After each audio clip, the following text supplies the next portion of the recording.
Professor Bhavin Pandya કડી સર્વ વિદ્યાલય યુનિવર્સિટીની faculty of management studies એના એ વડા છે. હા જી નમસ્કાર.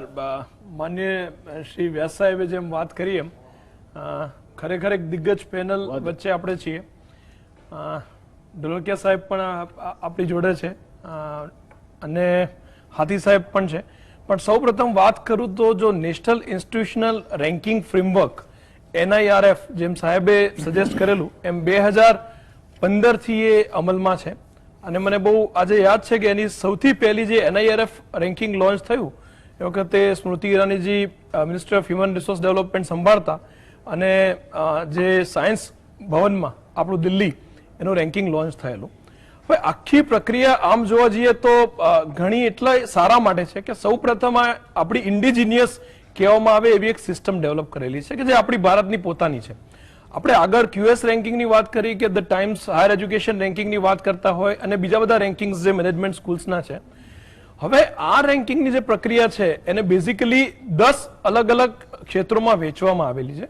એમાં સૌથી સારી વસ્તુ એ છે કે આમાં યુનિવર્સિટી એક અલગ કેટેગરી તરીકે એને સ્થાન આપવામાં આવ્યું છે, કોલેજને અલગ સ્થાન આપવામાં આવ્યું છે, એક ઓવરઓલ રેન્કિંગ એટલે યુનિવર્સિટી હોય, કોલેજ હોય કે કોઈ ઓટોનોમસ ઇન્સ્ટિટ્યૂટ હોય એને પણ એક અલગ સ્થાન આપવામાં આવ્યું છે. પછી મેજોરિટી આપણી જે 7 ડિસિપ્લિન્સ છે એનો ઉલ્લેખ છે. એમાં મેડિકલ ડિસિપ્લિન છે, એમાં ડેન્ટલ છે, એમાં આર્કિટેક્ચર છે, એમાં આપણે ફાર્મસી છે, મેનેજમેન્ટ ડિસિપ્લિન છે અને લો ડિસિપ્લિન છે અને એન્જિનિયરિંગ જે આપણી મેઇન સ્ટ્રીમ ડિસિપ્લિન છે. આ 10 એને 10 ને અલગ રેન્કિંગ આપવામાં આવ્યું છે. એટલે સૌ પ્રથમ તો પહેલા એક વાઇડ વેરાયટી ઓફ ઇન્સ્ટિટ્યુશન 10 માં કોઈ પણ વિદ્યાર્થીના જે જોવું હોય કે એ લોમાં કઈ સારી કોલેજ છે કે મેનેજમેન્ટમાં કઈ સારી કોલેજ છે એમાં 100 ઇન્સ્ટિટ્યૂટના રેન્કિંગ આપેલા છે એમને, 100 ઇન્સ્ટિટ્યૂટ ઇન ઈચ કેટેગરી.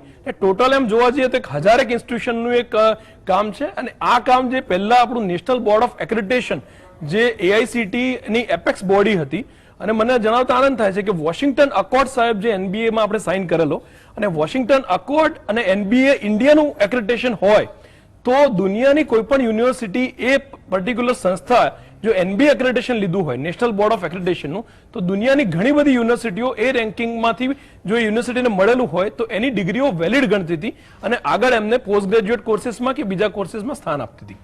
તો સૌથી પહેલા સરસ વાત એ પણ છે કે NBA આનું આખું કામ સંભાળી લીધેલું અને આ 10 કેટેગરીમાં એનું રેન્કિંગ કરેલું. હવે વાત આવે છે કે પેરામીટર્સની. આપણે આગળ જોયું કે એક થોડો બાયસ એવો થતો હતો કે જ્યારે QS રેન્કિંગમાં આપણે જતા હતા તો પરસેપ્શન સ્કોર છે એને 40% વેટેજ હતું.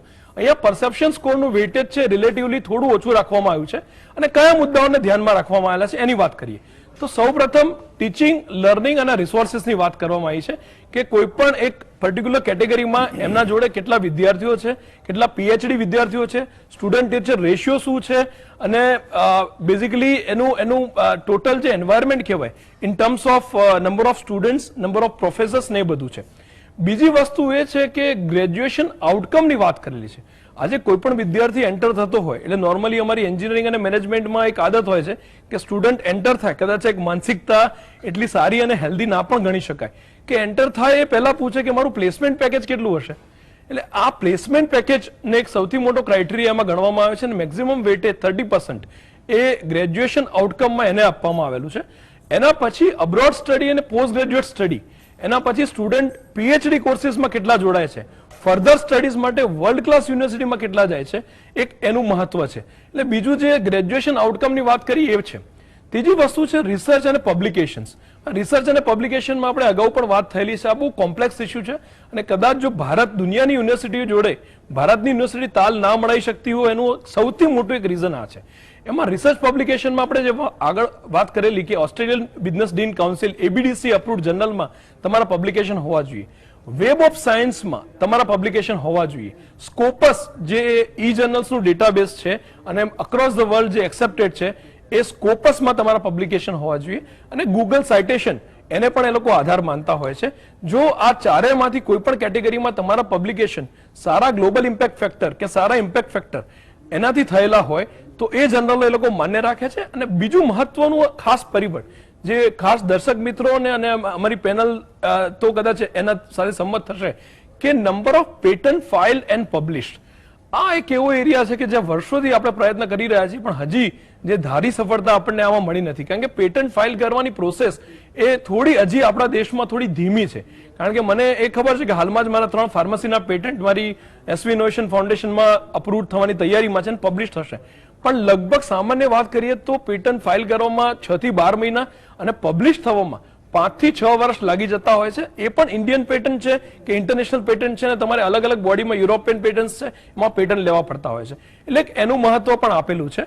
અને એની જોડે એક પરસેપ્શન સ્કોર જે વાત કરી હતી આપણે, કે એ સંસ્થાને દુનિયામાં કેટલા લોકો રિકોલ કરે છે. જેમ QS રેન્કિંગમાં એ લોકો 3 લાખ લોકોને પૂછે છે, એમ NIRF કે બીજા મહત્વના સર્વે છે એમાં એ લોકો 3,000 થી વધારે ઇન્સ્ટિટ્યુશન્સના 3 લાખથી વધારે લોકોને એવું પૂછે છે કે તમે આ ઇન્સ્ટિટ્યૂટ વિશે શું જાણો છો, એના એલ્યુમની ક્યાં છે, ક્યાં પ્લેસ થયેલા છે અને કેવા સ્થાનો શુભાવે છે. એટલે આમ જોવા જઈએ તો એક હોલિસ્ટિક વાત છે કે ટીચિંગ લર્નિંગ રિસોર્સિસ છે, તમારા ફેકલ્ટીઝ છે, તમારા PhD હોલ્ડર્સ છે, તમારા ગ્રેજ્યુએટ ક્યાં પ્લેસ થાય છે, તમારા અલુમનસ ક્યાં પ્લેસ થયેલા છે અને તમારો પરસેપ્શન સ્કોર શું છે. આ 5 જે મુદ્દાઓ છે એને અલગ અલગ રીતે એક બહુ સારું વેટેજ આપીને આખી જે પ્રોસેસ તૈયાર કરવામાં આવી છે એનું નામ નેશનલ ઇન્સ્ટિટ્યૂટ રેન્કિંગ ફ્રેમવર્ક, અને દરેક કેટેગરીમાં 100 ઇન્સ્ટિટ્યૂટને એ મૂકેલી છે. Thank you. પુણ્ય કાર્ય કર્યું છે. ભાવિનભાઈ, closing remark from you. Closing રિમાર્ક્સમાં થોડી 2 વાતો કરી લઉં કે આપણે જે નંબર ઓફ યુનિવર્સિટીઝ છે નેશનલ ઇન્સ્ટિટ્યૂટ રેન્કિંગ ફ્રેમવર્કમાં, જે આપણે ગુજરાત અને ઇન્ડિયાની સિચ્યુએશન જોઈ રહ્યા છીએ, એમાં 2 ક્વિક લુકઆઉટ એવા છે કે જે નંબર ઓફ યુનિવર્સિટીઝની વાત છે, અત્યારે 993 યુનિવર્સિટી સુધી આપણે ઇન્ડિયામાં પહોંચ્યા છીએ. અને આમ જોવા જઈએ તો 41,000 કોલેજીસ છે અને 10,710 ઓટોનોમસ ઇન્સ્ટિટ્યુશન્સ છે. હવે આપણા ત્યાં 4.25 કરોડ વિદ્યાર્થીઓ હાયર એજ્યુકેશન સિસ્ટમમાં એનરોલ થાય છે. વિઝાવિઝ ચાઇનામાં ખાલી 2 કરોડ વિદ્યાર્થીઓ જ હાયર એજ્યુકેશન સિસ્ટમમાં એનરોલ થાય છે, જ્યારે અમેરિકામાં 40,000 ઓટોનોમસ અને પબ્લિક ઇન્સ્ટિટ્યુશન છે. એ હજી આપણે 60% તો પબ્લિક યુનિવર્સિટીઝ છે ને 40% પ્રાઇવેટ છે. પણ એવું જરાય નથી કે નાની ઇન્સ્ટિટ્યુશન્સ હોય ના જઈ શકે. ખાલી એક એક્સેપ્શનલ કેસ કહી દઉં કે